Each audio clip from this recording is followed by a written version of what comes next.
Good morning, Emma. My name's Liam Broadby and I'm a licensed conveyancer here at Lexus Conveyancing. How are you going today? I'm good, thank you. How are you? Good, thank you. Thanks so much for meeting me here today. Thanks for having me. No worries. So before we begin, I just want to explain that I'll be firstly taking your instructions and asking any questions about your father's sale and the circumstances surrounding it. Yeah. And during our meeting, I'll provide you with some preliminary advice based on the information you provide me with.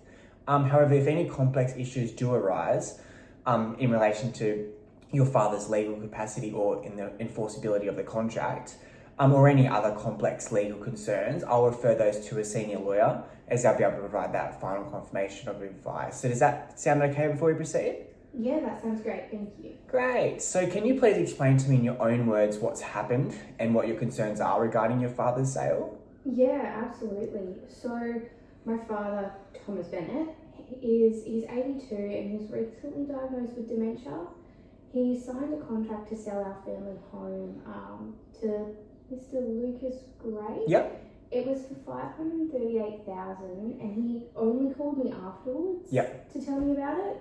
I'm his power of attorney and I'm really worried that that price is well below the market value. Okay, yep. And I'm just worried that he has not understood what he was doing. Yeah, no, okay, thank you, and thanks for explaining that. So just so I understand correctly, are your main concerns that your father doesn't have capacity when he entered into the contract at the time he signed it, that the property is under the market value, is that correct? Yeah, that's correct. Great, so how has that affected you and your father so far? Well, it's been obviously very stressful and I'm really worried that he's being taken advantage of. Yep. And I just don't think he should have signed the contract. Yeah, okay, so I completely understand what you're saying. So what outcome are you hoping for at this stage? So for example, you're wanting to stop settlement, or maybe are you wanting just to challenge the contract, or just simply seeking where you legally stand at this stage?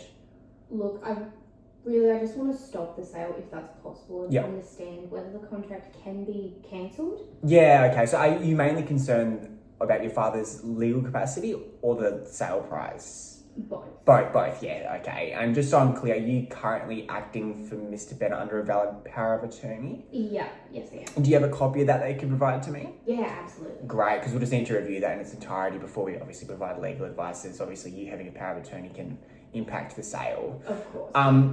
So I'd just like to ask you a few questions just to better understand the circumstances and the contract itself. So this contract that you're referring to, was there an agent? Is it in writing and it's all signed? What's the situation with the contract? Yes, it was with an agent and it's a written signed contract. Perfect. And it's fully signed by all parties? Yeah. And do you have a copy of that? Yes, I do. Great, because we'll again need a copy of that just to provide that final advice. Do you know the date of the contract? I can't remember the date off the top of my head, but it was signed recently and the settlement date is 60 days after the date of signing. Oh, so it's an unconditional contract? Yeah. Yeah, okay. No, that's fine. I suppose when we get the contract, we'll be able to see the date. Yeah. So do you know how the price of $538,000 compares with the property's likely market value?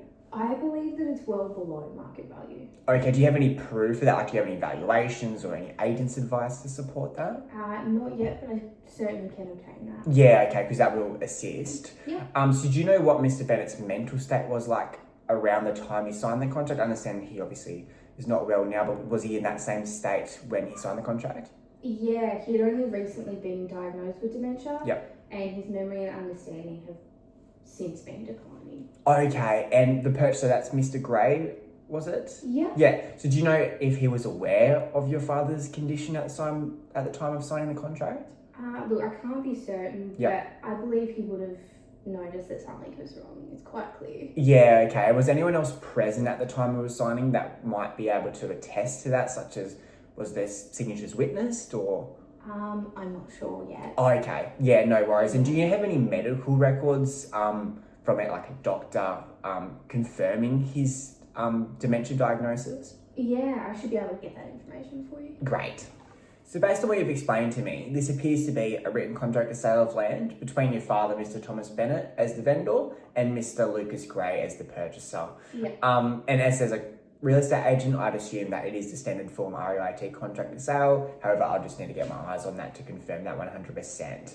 So its purpose is to record the agreement for the sale and the purchase of the family home, and that includes the purchase price, the deposit, the settlement date and any conditions. So does that sound consistent of your understanding of what you've seen? Yes, it does. Great. So I'll just briefly explain the key elements that are generally required for a contract to be legally valid. So a contract will usually require the following principles. So the first being an offer, where one party proposes terms, which the purchaser of Mr. Lucas Gray would have done in this instance.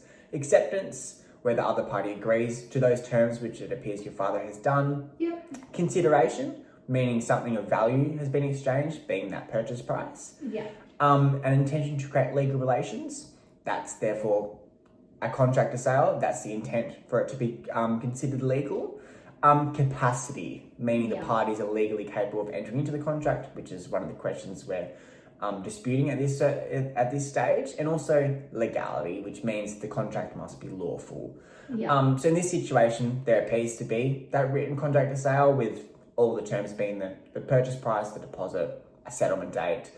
So all the usual elements appear to be present. However, the key issue is that capacity, because capacity is one of the essential elements of a valid to be enforceable, to make sure that contract is enforceable. So that is the question that we're disputing basically here. Yep. So the main legal issue is whether the contract is likely to be upheld if there is any doubt of your father's mental capacity. Diagnosis of dementia does not automatically make every contract invalid. However, the real question is whether your father had the ability to understand the nature and effect of the transaction at the time of actually signing the contract. So if he did understand that he was signing the contract still may be enforceable regardless of him having dementia right now. So if he did not understand the nature and effect of the sale, then the contract may be open to challenge. Yeah. So another important question would be whether Mr. Gray knew or reasonably to have known that your father had not have capacity. So at this stage, I cannot give final advice on the enforceability because this will depend on the contract itself, which we'll need to review, the medical evidence, which I would request that you get some medical evidence from your father's doctor to confirm he has dementia. Also, we'll look at the surrounding circumstances and also ensuring that legal review by a senior lawyer. So do you have any other questions before we move on? Yeah, so just to confirm, the diagnosis alone isn't enough? No, so that is correct. So the diagnosis is very important evidence, but the main issue is whether he had capacity at the time of actually signing the contract. So also the date of that dementia diagnosis would be very important. Yeah. So in simple terms, capacity means the legal ability to understand and enter into a contract. So in this matter, the question is whether your father had sufficient mental capacity to understand that he was selling the property and that he understood the consequences of entering the transaction when he did. So if your father, Mr. Bennett, lacked that understanding at the time of signing, then the contract may not automatically be void, but it may be voidable and capable of being challenged. So that means that the contract is not simply treated as though it never existed from the start in every case. Instead, it may need to be set aside if lack of capacity can be established. Okay. So the fact that the property may have been sold below market may also be relevant, particularly if it suggests unfairness or possible exploitation.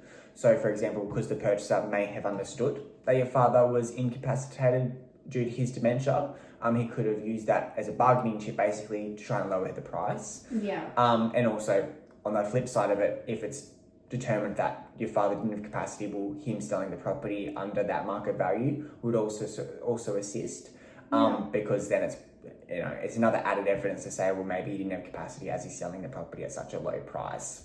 Okay, and so you're saying the contract may still be undone? Yes, so potentially yes, but that does depend on the evidence and requires that advice from a senior lawyer. Okay, and so dementia, does that automatically mean the contract is invalid? Not automatically. It's just the key issue is whether your father had capacity at the time of signing the contract. So if he had dementia after signing the contract, that's a whole nother argument. Okay, and so if the property was sold well below the market value, does that assist us? Absolutely. So that becomes relevant because it could support that concern that your father did not fully understand the transaction, or just simply because the transaction was unfair due to the purchaser being aware of him not having capacity. So that point should be reviewed carefully by a senior lawyer. Also following receiving that contract, and also medical evidence. So just moving on, so there are a few possible remedies or options that may be available depending on the evidence and how strong that evidence is. So first, it may be possible to seek to challenge or avoid the contract if lack of capacity can be established. Yeah. Secondly, if settlement hasn't occurred yet, which obviously it hasn't, one practical objective would be to try to stop settlement while the matter is investigated further. So off the top of your head, do you know when the contract was dated, or you're not too sure? I'm not too sure, but it was very recent. Right, so it's still plenty of time for that 60-day settlement? Yeah, absolutely. Great. So that allows us to negotiate within that time frame. But another remedy would be, depending on the facts, there may be scope for negotiation with the purchaser, or a formal letter to put the other side on notice that the contract is currently being disputed. Okay. So if the contract cannot be resolved, court proceedings may then be required to determine whether the contract is enforceable, depending on your father's capacity. Yeah. So at this stage, I would not recommend a final remedy without getting eyes on that contract. Also reviewing your power of attorney to ensure that you do have the powers and all exclusive powers to determine that. And also medical evidence to be reviewed by that senior lawyer as well. All those few things need to be reviewed before we can provide that final confirmation. Okay, and so the first step isn't necessarily court. No, not at all. So you're completely right. So the final step, the first step is to urgently gather the key documents and assess the legal position properly before we determine the best way forward. Okay, and then once that's done, Yep. can we stop settlement right away? Possibly, but that depends on timing and also the evidence available and what urgent steps a senior lawyer recommends once the documents are reviewed. However, an opening proposition might be to simply seek mutual termination. That could be a first step. Yeah. However, I'll be hesitant recommending that at this stage, just until we get eyes on that contract and all that applicable information as well. Yeah, okay. So there are several issues that I need to refer to a senior lawyer before that final confirmation of advice is provided. So Yeah. this would include whether your father, Mr. Bennett, had capacity at the time the contract was signed, also whether the contract is void or voidable, whether the purchaser, Mr. Gray, knew about your father being incapacitated, also whether the sale price being below market value raises any further legal concerns, and also what effect your power of attorney has in this situation, ensuring that you have the right to terminate the contract should there be a right to do so. Yeah. And also what urgent action should be taken before settlement is completed to ensure that settlement doesn't proceed. So while I can provide preliminary guidance today, final advice on enforceability and the next legal steps will be confirmed by a senior lawyer once all the documents and evidence is reviewed. Yeah, that makes sense.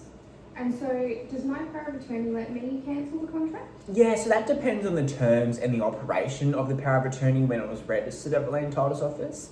So this is something that needs to be reviewed carefully by a lawyer before that final advice is given.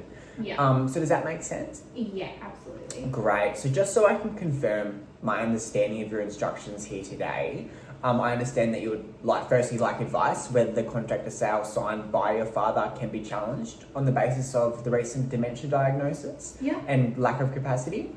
Also understand that you would like to look at whether the below market sale price is legally sufficient and what steps may be available to prevent settlement or otherwise just protect your father's interests. Is that correct? Yeah, that's correct. Great, thank you. So again, thank you for coming in today and explaining that situation with your father. Just so you know, the next steps for us is to review the signed contract, Yep. the power of attorney, any medical records, like I said, any evidence of that dementia diagnosis, and any material showing that the agreed price was below the market value. So there are a few things that I'll require from you to provide to us. So Yep. the contract, power of attorney, medical evidence, and evidence of the market value, if you've got it handy. And once we've got all that, the matter will be reviewed by a senior lawyer who can then review that in its entirety, and then they'll then be in touch with a final advice in relation to the enforceability of the contract and the best way to proceed due to your father's lack of capacity. Yeah. And after this meeting, I'll then do a thorough file comment discussing detailing our meeting. I'll send that through to you, and I'll also send you out just an interim legal advice letter just to outline the next steps. But if you have any questions in the meantime, feel free to reach out. Will do. Thank you so much for that. That's really helpful. No worries at all.